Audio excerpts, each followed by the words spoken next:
How to change store in Sephora. In this video, I'm going to show you how you can switch between different stores. First of all, go to the website name sephora.com. Now here, this interface will pop up.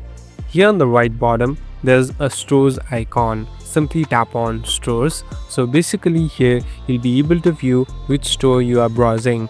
Now on the top, there's an option called change store. Simply tap on change store. Now here you can simply select a different store, or you can even use your own location. See here, I'm tapping on use my own location and tap on continue.